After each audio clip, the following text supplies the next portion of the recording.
Good morning, everybody. Coach Nico making a quick video as the new fall season is quickly approaching. So we are more than half of the way through the summer. July 18th.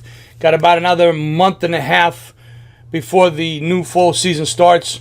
Some of the older teams and high school teams may have or are about to start training slowly once a week.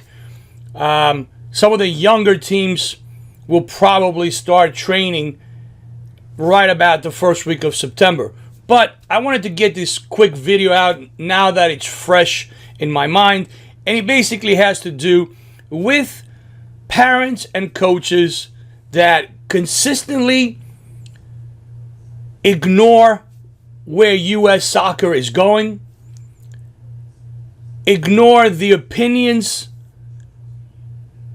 of the experts around soccer, and all they care basically is about their own self-satisfying egos. Now, let me clarify something, okay? I am a business owner that the main sport, I'm a sports business owner. We do business with primary soccer. However, other sports as well on some of the services and products that we provide. Now, there's two ways to approach this as a business owner. Number one is I say and do and appease everything the public, the consumer wants to hear. And of course, the phone always rings when I'm in the middle of a presentation.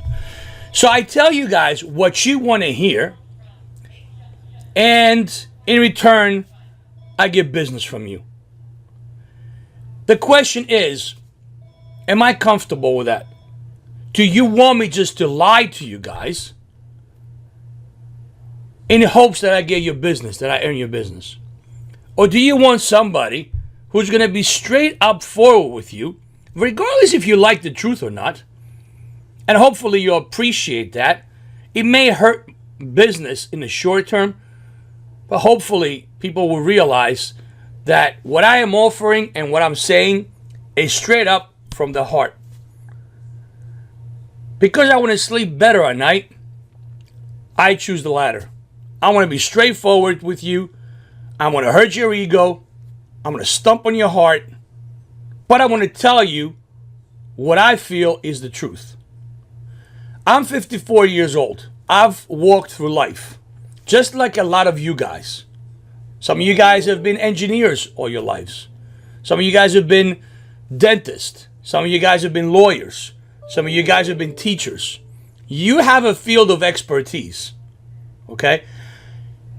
I don't think that anybody wants to have somebody come in their office and say, hey, doc, let me tell you how you're going to fix my tooth. Let me tell you what's wrong with my tooth, and let me tell you how you're going to fix it. Why do we insist to bluntly be ignorant and arrogant about soccer or other sports? But in this particular instance, soccer, because that's my niche. That's my expertise. I'm not going to get into my qualifications or my background. Please Google it. Go on our website, SOCCERSKILLZ.net. Read my profile. But believe me, I have been born into the sport of soccer since I was 4 years old. I was in the soccer fields because my dad was a professional goalkeeper. I live, breathe, sleep, boop, soccer. Okay? I have certifications. Maybe I don't have the highest credentials that some people have, but I have a lot more than your average quote-unquote soccer parent. The reason why today's presentation is open to U.S. soccer. Parents and coaches completely and blatantly refuse to accept the changes that U.S. soccer is mandated. I'm not a big fan of U.S. soccer. There's a lot of things that are wrong with our organization. There's way too many people across the country trying to lead with money first. As far as I'm concerned, there's plenty of money in sports. American culture loves sports. We love to see our kids play sports.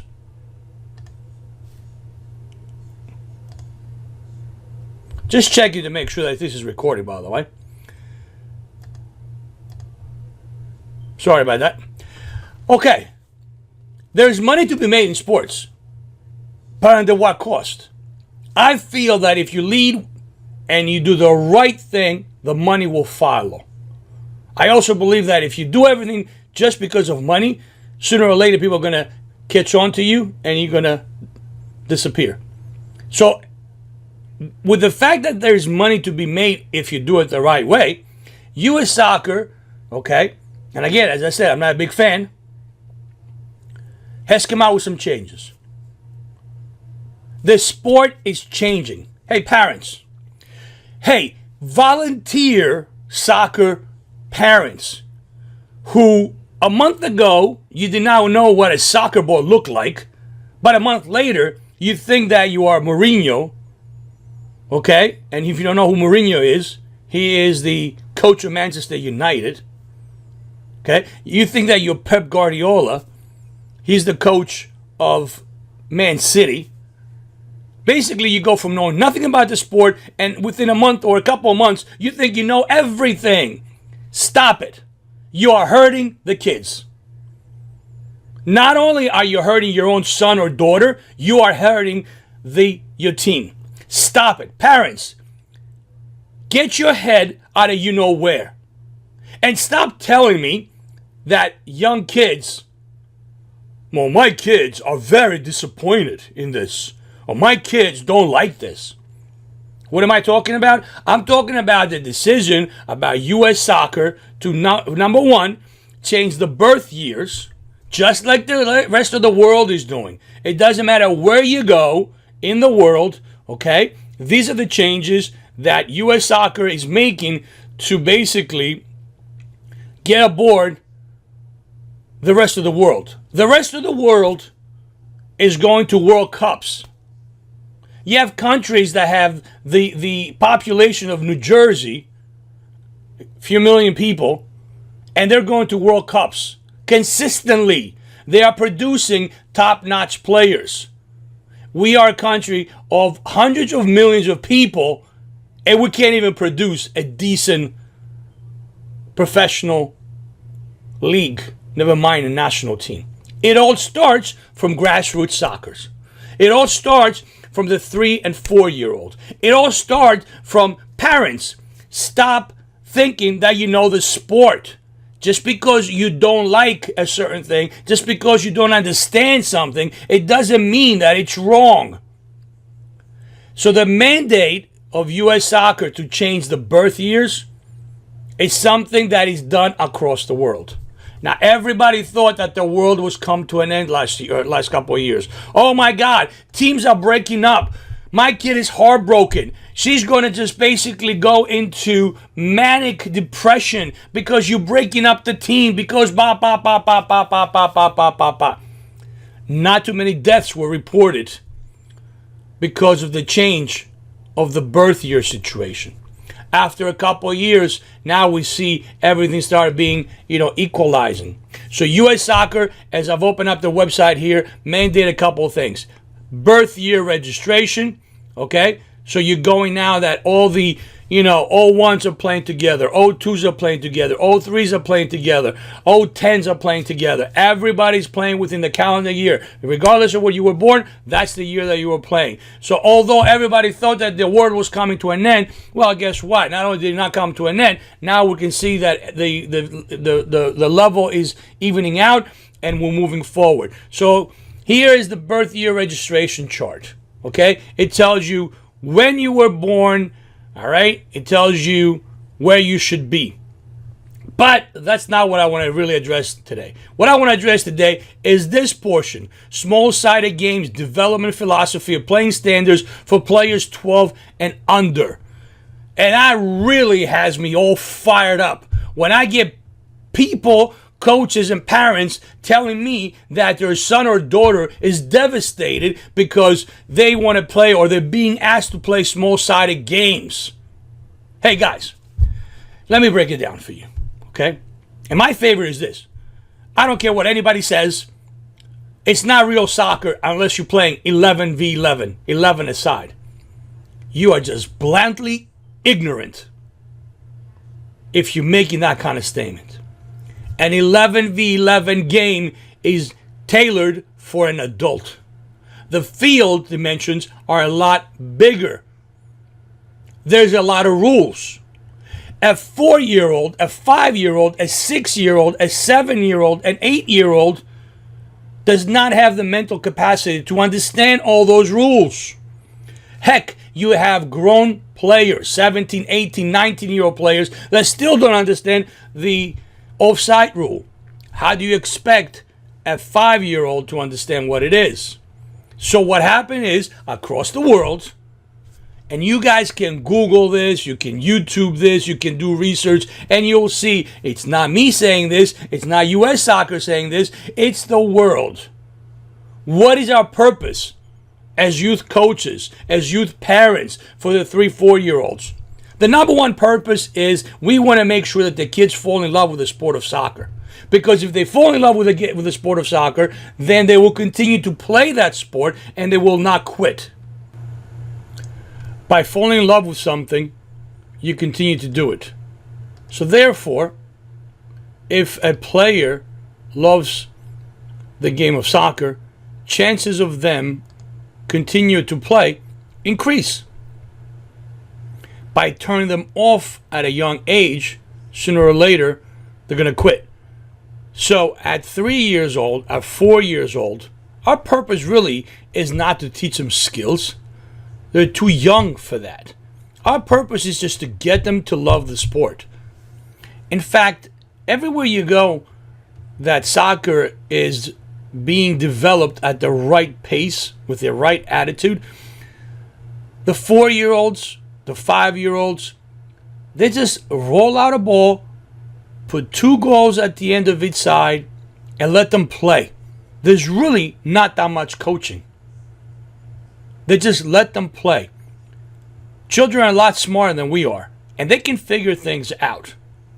So by letting them play, sooner or later they'll figure out how the sport works. But what we do in America, at young ages, at 4 or 5-year-olds, we got them doing laps and teaching them whatever we think it's important. Heck, there's coaches at 5, 6 years old that are trying to teach the players tactics. Stay in your position. Don't move there.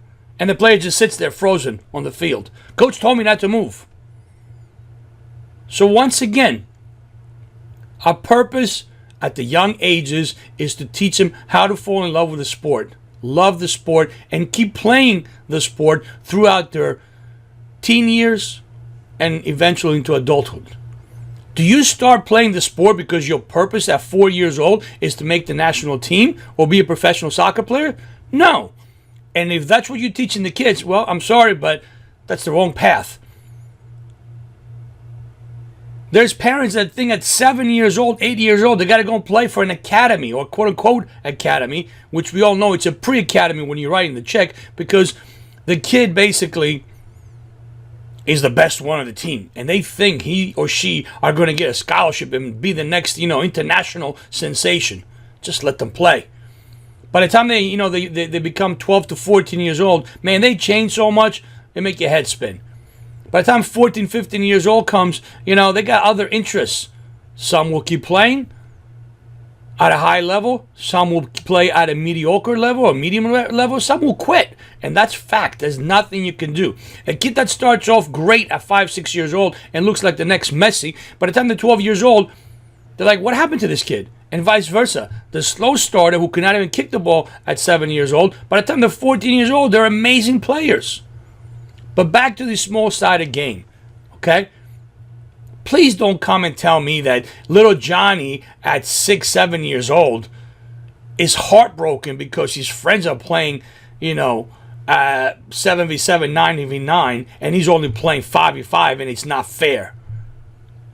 Little Johnny doesn't care. You put a ball and let him play with his friends, and then after get him ice cream, he is happy as can be. So here's the chart. U6, 6 years old and under. Field size, ranges, yards. Length, 25 to 35. Length, 15 to 25. Width. Maximum goal size, height, 4, width, 6. Ball size, 3. Players, 4v4, no goalkeeper. Game time, 4/4 Offsides, no. Guess what? Because they're too young to understand the rule. Can you understand the fact that 11v11, okay, which, by the way, let's look at this. Look at the chart. You come to 12 years old, 12-year-old and younger. Length, 70 by 80 length. Width, 45 by 55. Much different than the length the 6-year-olds play. Why? Because at 6 years old, you don't have the body strength. You don't have the endurance to run around a 70 by 80 field. 70, 80, 45, 55. Okay? And then when you go into the higher age, all right, which, by the way, the 12 years old is supposed to play 9v9 with a goalkeeper. You see it here? 9v9 with a goalkeeper. 2 30-minute halves. Yes, there is offside rule. And guess what? Now the goal is a bit higher. 7 by 21, where this one was only 4 by 6. After that, they'll jump into 11v11 situation where the field is even much bigger than that. So once again, it's only common sense, which I know we lack of. Yeah, American culture, world culture, I don't know where we're going. I don't know what path we're going to, but common sense has kissed us goodbye. How do you expect a 6-year-old to run in the same space as a 18-year-old, in the same dimensions, cover the same goal, XYZ, XYZ? So that's why these are basically adapted. A 6-year-old game is a kid's game. An 18-year-old game is an adult game.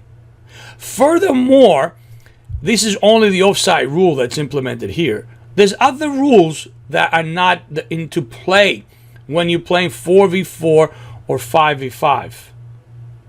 Okay?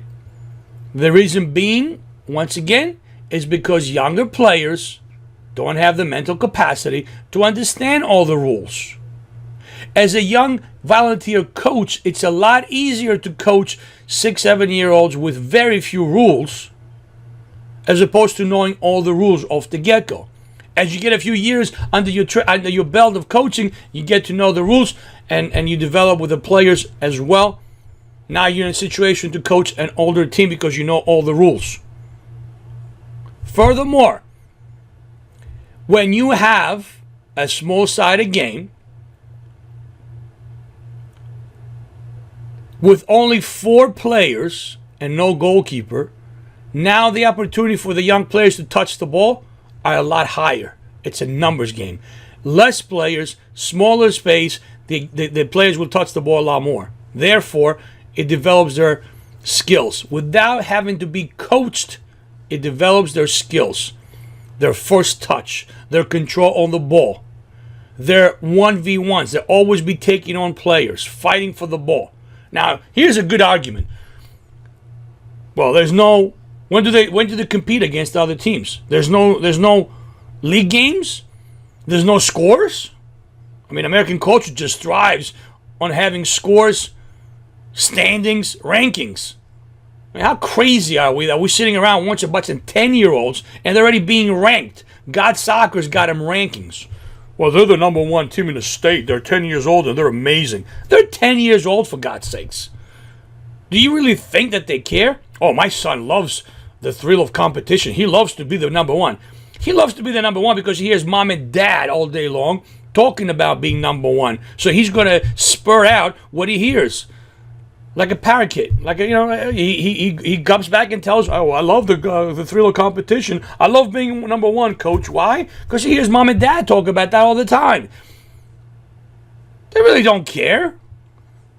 You ask any kid, boy or girl, regardless of what age it is, how long do they think about losing a game? Not that long. Grown-ups, oh man, we talk about it for weeks. Do you remember that game we lost last week? Can you believe we lost to that team? Bah, bah, bah, bah, bah. Guys, small-sided games have tremendous value, regardless if you agree with it, regardless if you like it, regardless if you understand it. There are other countries that start as young as 4-year-olds, and they do 1v1. They only play one player versus another player. Then they move to 2v2, 3v3, and 4v4. Hence, the growth of a 3v3 game. So if you guys go on Google, if you haven't heard, all right, just put down 3v3 tournaments. There's tons. There's tons, okay? Some of you guys in New Jersey who know me, you guys know that we used to host 3v3 tournaments. We get 30, 40 teams to come and play. It was a big struggle to try to get the education piece for people to learn what a 3v3 tournament was and why is it so important. Only 3 players on the field, no goalkeepers, plenty of touches on the ball. So Google it and you'll see there's tons of tournaments, 3v3s across the country. A few years back, there weren't any. So we basically are moving towards the small-sided environment. Okay? If you guys go on YouTube, I know a lot of youth coaches, that's your favorite channel. And Google 3v3.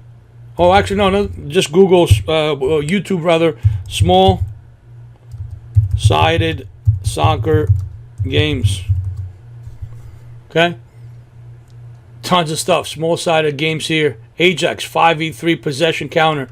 Small-sided games. Tons of it. I mean, there's just tons and tons and tons of videos.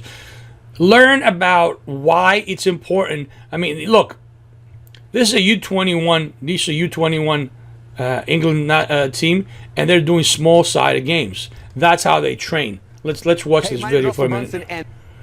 All right, Branson, get off my screen. Here we go. All right, so this is the U.S. I'm sorry, the English national team, I guess. All right, look, they're playing small-sided game. These are grown-ups. They're playing small-sided game. Why? More touches on the ball, quicker decision-making, 1v1s, more scoring opportunities. Talking about their, well, when they're going to play against other teams, there's no competition. We want to win, blah, blah, blah, blah. Here's the thing. Every time a youth player takes on another player on a 1v1 situation, 1 versus 1, and the player who has the ball manages to get past the player who's defending, well, guess what? That's a competition. And the player who beat the other player, well, that's a victory for him because he beat that other player. So there's always the element of competition, and there's always the element of a victory. It doesn't have to always come in a sense of rankings and, well, we won the game or the score. There's competition the minute you put anything down. If you have players juggling the ball, Johnny did 10, Mario did 12, Georgie did 20. Well, Georgie won because he got 20. There's always going to be the element of competition. There's always going to be the element of a victory. As I say, 1v1, the player who attacks and wins with the ball, beats the defender, well, he just won that particular battle. If you guys watch any soccer game, let's just Google a soccer game here, okay? Let's just Google, I tell you what we're going to do. We're going to do Croatia versus France highlights. Okay, let's see if we come out here. This, by the way, in case you're not aware, World Cup highlights, right? Let me see something that has decent... all right, this is 5 minute or 4 minute. Let's see. Come on with the commercials already. Let's go into the playing. Okay, so let's see what we get. What we'll come up with. Let's see the goal. You'll know what I'm trying to show you guys in a bit. And just find it. I know these are the highlights. Maybe this is not a good video. All right, let's go into Croatia versus France. Take the highlights out.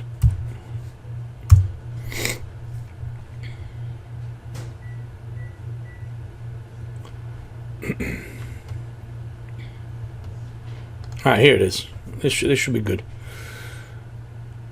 Let me tell you what I'm trying to show you guys.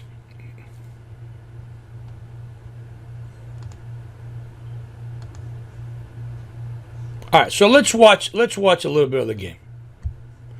Actually, this is animated, but you know what I'm talking about. All right, look. Throughout the field, there's small-sided games. 1, 2, 3 versus 2. Small-sided game right here. Game progresses. 1, 2, 3 versus, 1, 2, 3, 4 right here versus 1, 2, 3 blue shirts. Small-sided game right here. Small-sided game. Gets played here. Let's see what we got here. Look. Small-sided game. 1, 2, 3, 4, 5. 1, 2, 3, 4. Every time the ball gets moved around, it's never an 11v11 game. It's always small-sided games within the game. And that's why it's so important for the kids to play small-sided games. Or that's another reason, should I say, why they should play small-sided games. Because within the game, there are small-sided games. 1v1s, 2v2s, 2v1s, 3v2s, 4v2s, 4v3s, 5v2s, 5v3s. There's just constant small-sided games. Let's see. The game changes again now. Okay, let's just fast forward just to show you guys. Okay, here we go. 1v1 battle right here. This is a small-sided game. 1v1 isolated. 1v1 passing the ball now. Boom. Here we go. 1, 2, 3. 1, 2, 3. Small-sided game. It's not the game is not played in the whole field. Small-sided game. Ball gets played back. That's what we got now. Ball gets shifted. 1, 2, 3. 1, 2. Okay, so as you guys can see throughout the game, there's constantly small-sided games. Small-sided games. Did I prove my point? I hope so. So getting back again to U.S. soccer, all right? Please do yourselves a favor and stop trying to ignore, abstract the development of soccer. U.S. soccer, and it's right here. U.S. soccer is mandating that we do the birth year and the small-sided games. Birth year registration and small-sided standards would be mandated in 2017. So guess what? If your club chooses not to abide by those rules, sooner or later there's going to be consequences. Every youth club, regardless if you are for profit or non-profit, regardless if you're a club, pre-academy, or an academy, you're going to have to adhere to these standards. U.S. Soccer is basically saying that and we started last year, so this is the second year, next year is going to be the third year, you're going to have to basically adhere to these standards. If you are a 5-year-old or a 6-year-old, you're going to be playing 4v4. Now, we have added 5v5 zone, by the way, in there, and that's okay. Although it's not in this chart, we can have 5v5 games, but the standard by U.S. Soccer is U6, U7, U8 are doing 4v4s. Now, there are leagues that are, trying to keep their revenue, because the more numbers that they have on the field, the more registrations, the more players, the more money. So there are local leagues that even at U7, U8, they're allowing the kids to play 7v7, which is for U9. So what they do is they take the U7s and U8s and bump them up to U9. So now they're playing against U9s. That's happening across the country. Sooner or later, those leagues are going to have to adhere to U.S. Soccer if they want to be affiliated with U.S. Soccer. There's not going to be a choice. Every club, every team is going to adhere to these standards if you want to play. And as far as the competition level, please check yourselves. Stop telling me oh, my son doesn't like this. My son is heartbroken. My daughter hates this. It's you that hates it. It's you that don't like it. It's the grown-up. It's the mom. It's the dad. It's the coach. So cut the BS. Let's call it like it is. It's not the kids. It's the grown-ups. So finishing this video, do yourselves a favor. Adhere to these standards. Educate yourselves. Do the research, see why it's beneficial to the kids. It's not about you, it's about the players, it's about the kids. We have a logo that we wear in our organization, Soccer Skills, which is PG. It's a player's game. It's not mom and dads. It's not the coaches. Although we try to make it our own by yelling and screaming and cheering from the sideline, by the coaches on the sideline constantly trying to tell the player what to do.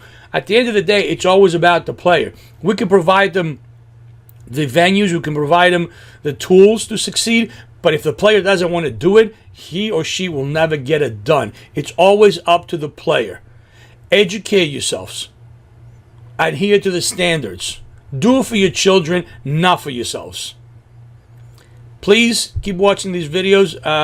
Like I said, I try to bring, my version, my honest opinion. Some of you guys probably don't like what I have to say. It may have consequences. In fact, a lot of times it does have consequences. People don't like what I have to say. There's all kinds of name calling. It's not my kid. I only try to help you guys, develop a soccer player the right way. And I'm not the only one who thinks so about this. I am in great company. There's a lot better coaches, older coaches, more knowledgeable, more experienced coaches, that this is what it's like. This is why you have small countries going to World Cups. It has to start from here. Stop the madness. Stop trying to ignore what's going on. Do it for your child. As always, please like the video. Please join our mailing list. SOCCERSKILLZ.net is our parent company. If you go on there, there's always different programs. There is different news. You can just jump on, by the way, if you go to Soccer Skills. You go to SOCCERSKILLZ.net. That's with a Z up here, SOCCERSKILLZ.net. Okay. You guys can sign up and get updates about different programs that we do, about, let me see, where is it? Should be down here. There you go. Subscribe for all updates. Okay. You can subscribe here. Contact us. Stay on your mailing list. Look for the videos. Again, if, we're looking to basically just educate, the whole community, starting with the young children. Till the next time, peace.